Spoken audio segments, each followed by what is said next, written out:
or a race car. Doesn't have to be a race car. Use your imagination.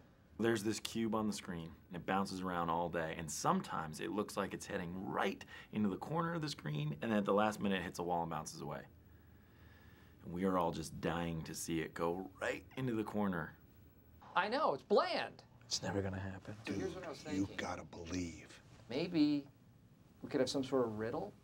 Wait for it. Like something that you have to look for. Sort of a Where's Waldo?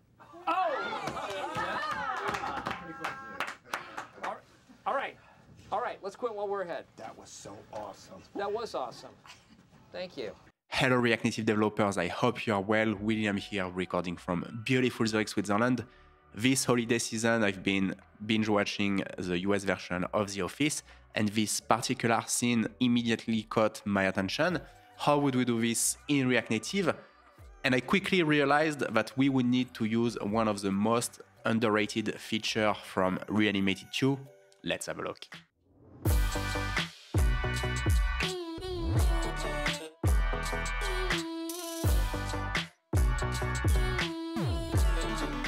We are gonna build this fun animation from The Office, and I'm gonna show you two ways of doing it. The first solution is using higher order animations from Reanimated 2. In Reanimated 2, animations are first-class citizens, and they can receive other animations as parameter.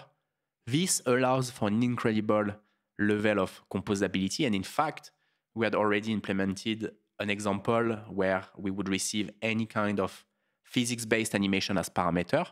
It can be a spring animation, a decay animation. We defined physics-based animation as any animation which has a velocity in its state. And then depending on the boundaries of the container, we would change the velocity to reproduce this nice bouncing effect. And then I'm going to show you a second solution, which is done using simple animations. And in fact, you could do it using vanilla animated, much simpler, but we do lose some control over the animation, namely the randomness of the bouncing logo. Before we jump into VSCode, two things. If you are coming from Reanimated 1, this example is a great showcase of how different is the mental model between version 1 and version 2.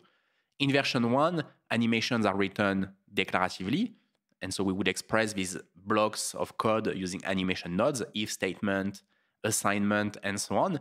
But then side effects would be done imperatively. Any animation node could execute any side effects at any time. We would just sequentially execute blocks of animation nodes that could apply any side effects.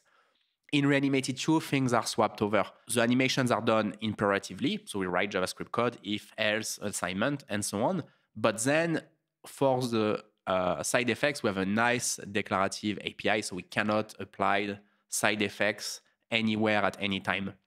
And if you look at this example, in Reanimated 1, it would be fairly easy to do.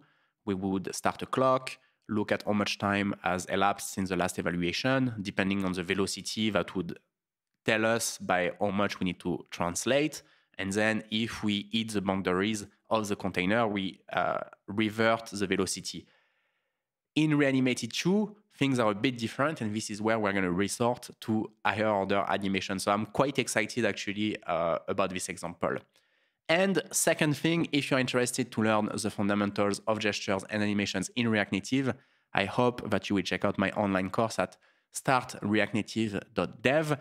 My goal with this course is to provide you with all the tools and knowledge necessary in order to build incredible user experiences that will run at 60 FPS even on low-grade Android devices.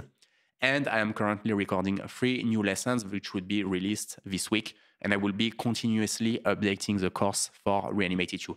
We are into VSCode now, and we have our container, which is taking the full width and height of the screen, and our logo, which we're going to animate. So I can already wrap the logo into an animated view, which we're going to translate around. And we're going to assign an animated style to this view. Just wrap it here. Animated from React Native Reanimated. And we know already that we need 2 animation values, translate X and translate Y. And we're going to apply the translation to the animated style. So I can do style is use animated style, and we return transform translate X, and same for translate Y. Let me import these hooks. So of course here nothing is moving on mount. So using use effect, we want to assign our higher order animation, so which we're going to create. So translate x.value equals, when we're going to call it with bouncing, and we need to give it a velocity. So let's say maybe 200 points per second. We can change it, doesn't matter. So we give the velocity, and we need to give the lower and upper bound. So 0, and for x-axis is going to be the width. So this is our width bouncing. And translate y, same. So the boundaries are 0 height.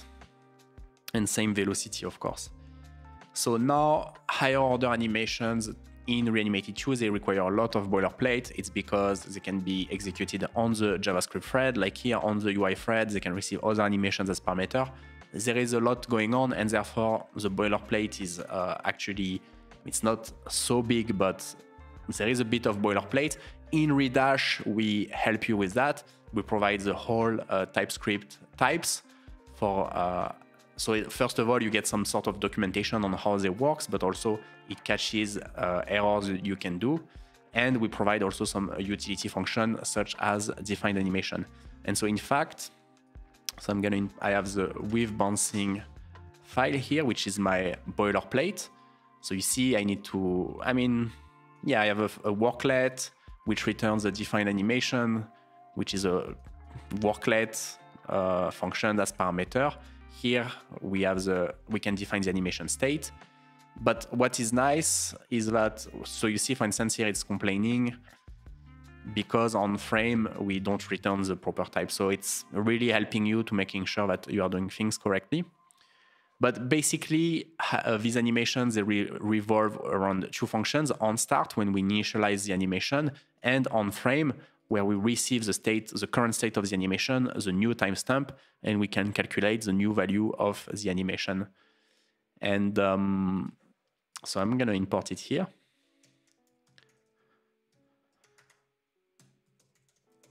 So I hope you're not intimidated by this boilerplate, because TypeScript is really helping you with that. And maybe we find, better utility functions to help us define these animations. So here we can declare our parameters. So we add velocity, which is a number, lower bound, also a number, and upper bound, also a number. Now, and you see here it complains because I'm not returning the proper type on frame. On frame returns a Boolean value. Is the animation finished or not?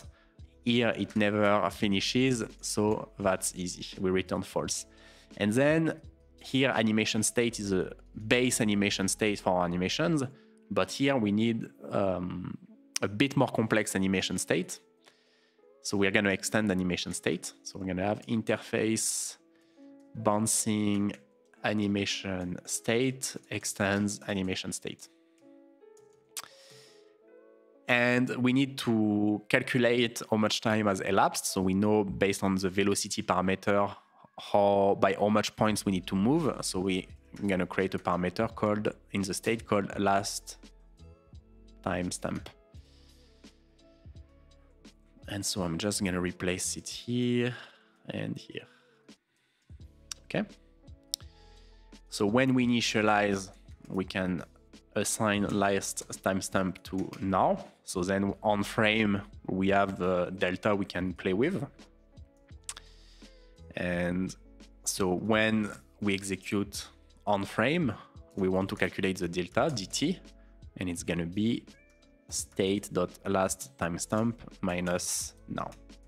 And of course, for the next frame, we need to update last timestamp. So I'm going to do state.last timestamp equals now, so that dt is always accurate. So based on dt and the velocity, we can calculate the translation. So translation equals, so I would do dt times velocity, but dt is in milliseconds, velocity is in points per second. So I need to, here if I want points, I need to divide this one by 1000 to have it in seconds. So now we have the translation, which we can apply to the state. So state.current is translation. So we add here the translation, and I'm going to initialize it here to 0. So current equals 0. Dot current belongs to the base animation state. So to animation state here, you see it. That's actually the only property of the base animation state, the value to be returned. So let's have a look. So here it got the other direction, and I think it's because, of course, this one is always going to be negative. So let me do now minus last timestamp. So now it works great, but we don't deal with boundaries. So let's here check if state.current is greater than upper bound or lower than lower bound, or state.current lower than lower bound, we need to change the direction. So I'm going to add a parameter here called direction, which is -1 or 1. So this is the value we're going to multiply the velocity with to select the direction. And I'm going to initialize it here to 1. So you see how, thanks to the TypeScript, it knows about the state of the animation. So initialize to 1. We multiply translation by this result. So I'm going to do state.direction. And if we bounce, we invert. So we do, so state direction becomes, so we multiply by -1. So if it's 1, it becomes -1. If it's -1, it becomes 1. So here, now it bounces nicely, but we got the lower bound and upper bound wrong. Here we need to remove a logo width, and here we need to remove a logo height. So you see now it bounces nicely. And so one thing I would like to do immediately is to add some randomness to the animation. So here we're not going to start at 0, but we're going to start at any random value between lower bound and upper bound. So I'm going to do lower bound plus math random, which goes from between 0 and 1, times upper bound. And so now we've added some randomness to our animation. Pretty cool. And one thing we can do is to change the color when we have a rebound. So let me declare a couple of colors. So I'm going to take green, red,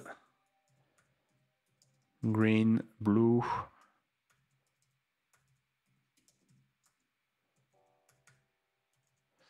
and then some colors in between. So I can do this one. Okay.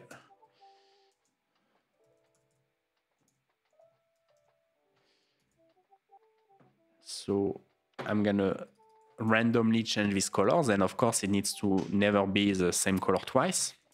So let me create a name. First of all, let me convert this into numbers. So I'm gonna use process color from React Native. So process color, and I need to cast it as number because it can return some other types, but here it's gonna return a number.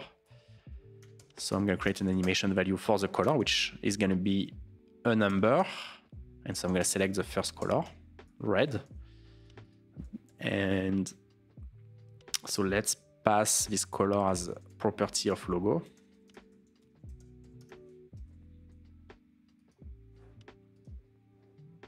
So it's a animated shared value of number. So I have color, And now I can assign it to these animated paths. I'm going to remove the fill red here. I'm going to create some animated properties. So P1, use animated props, returns fill is color.value. And then we can do P2. So I can do animated props equals P1, animated props equals P2. Now it should still be red. I imported the wrong version of process color, not from reanimated, but from React Native. Okay. And now we need to change colors. So I'm going to create a worklet function called onBounce, which we're going to pass as parameter. So on bounce, I'm going to wrap it into a use callback for good measure. Up, it's a worklet. So now I need to create an array which contains all the colors except the current one. So I'm going to clone the colors array. So I'm going to call it colors left. And I'm going to just clone colors. And I'm going to remove the color that is selected. So colors left, splice, colors left, index of color.value. And we remove one element. So now we can select any of these value randomly. So I'm going to do color.value equals colors left. And to select any random value, I'm going to do a math.random from 0 to colors left length -1. And of course, we need to round the result.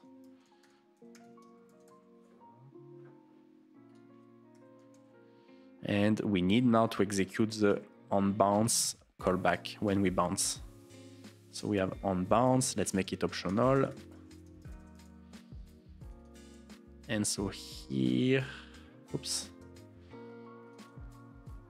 when we bounce, we can invoke this function if it exists. Like this. And so you see now it bounces nicely, changes color, it's never twice the same. So that was solution 1, which was just a great excuse to go over this concept of higher order animations, which I love. But now let's do it in a way that gives us a bit less control, but that is a bit simpler. So I'm going to remove translate y now here. And let me write, so this is, I'm going to write with timing to this value. So here, okay, no surprise on what this function does. And let me do a with repeat, so loop. We want to loop indefinitely, so -1, and we want the animation to boomerang. This is what this flag does. And so now it should bounce nicely between the two corners. Let's have a look. Okay. So now and we can also change the color when it bounces. So we can invoke onBounce when the animation finishes. Let me reload. Okay, very good. And we can do it also on the y-axis. So here would be height minus logo height. Of course, now it looks completely crazy because, and also you see it only goes in the same direction because they all have the same duration. But actually, depending on how wide is the boundary and the velocity what we have set here, this is how we calculate the duration. So let's do that. So we're going to use duration. What's the duration? That would be this distance, yeah, divided by velocity. So let me put this one in parentheses. So we divide this by velocity. that gives us a number of seconds. Duration takes milliseconds as parameter, so we multiply by 1000. And we can do the same for the width, the height, the y-axis, sorry. So it would be height minus logo height. Looks a bit slow. So now, yeah, actually I know why. So you see we have the same effect, but it looks weird. And it looks weird because the default easing is not linear in with timing. And here we really need, because we work with the velocity, we really need a linear easing. So I'm going to do easing linear.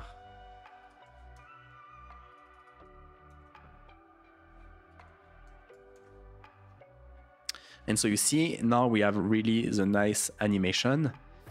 We don't have as much as randomness as in the first one, but it's a very simple way to implement this DVD logo animation. Isn't that cool?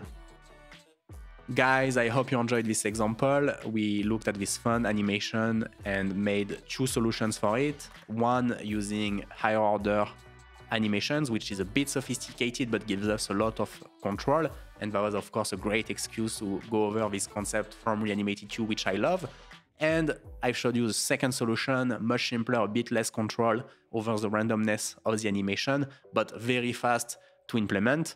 Let me know what you think in the comment below, and until next time, happy hacking.